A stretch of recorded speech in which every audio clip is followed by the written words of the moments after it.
முருகப்பெருமானின் அவதாரமே சூரனை சம்ஹாரம் செய்வதற்குத்தான்.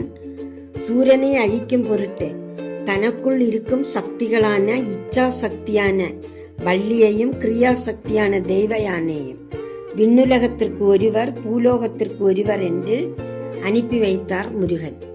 சூரனை அழித்த பின்பு முருகனுக்கு ஏதாவது செய்ய வேண்டும் என்று எண்ணிய தேவேந்திரன் தன்னுடைய வளர்ப்பு மகளான தேவயானியை மனம் புரியும்படி முருகனிடம் வேண்டிக் கொண்டார். நாராயணரின் கண்களிலிருந்து வந்தவர்கள்தான் அமிர்தவல்லி சுந்தரவல்லி என்ற 2 பெண்கள். இவர்கள்தான் தெய்வயானியாகவும் வள்ளியாகவும் பிறப்பெடுத்திருந்தனர். எனவே தேவேந்திரன், பிரம்மா, நாராயணன் முதலானவர்கள் தெய்வ யானையை மனம் பேசி முடித்தனர். முருகன் திருப்பரங்குன்றத்தில் தெய்வ யானையை மனம் முடித்து கொண்டார்.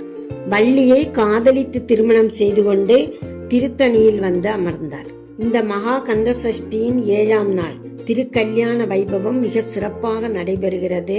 இந்த திருக்கல்யாண வைபவம் ஒவ்வொரு கோவிலும் ஒவ்வொரு சமயத்தில் நடைபெறும்.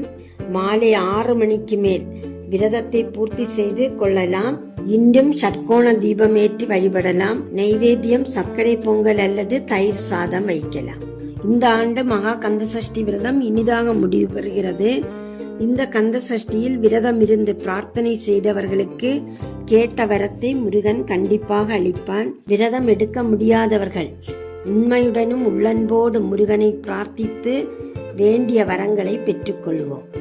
இன்றைக்கு படிக்க வேண்டிய பதிகம் சேந்தனை கந்தனை செங்கோட்டு வெற்பனை செஞ்சுடர்வேல் வேந்தனை செந்தமிழ் நூல் விரித்தோனை விலங்குவள்ளி காந்தனை கந்த கடம்பனை கார்மையில் வாகனனை சாம் துணை போதும் மறவாதவர்க்கு ஒரு தாழ்வில்லையே.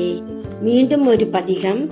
நாள் என் செய்யும் வினைதான் என் செய்யும் என்னை நாடி வந்த கோள் என் செய்யும் கொடுங்கோற்றி என் செய்யும் குமரேசர் 2 தாளும் சிலம்பும் சதங்கையும் தண்டையும் சண்முகமும் தோளும் கடம்பும் எனக்கு முன்னே வந்து தோன்றிடுமே.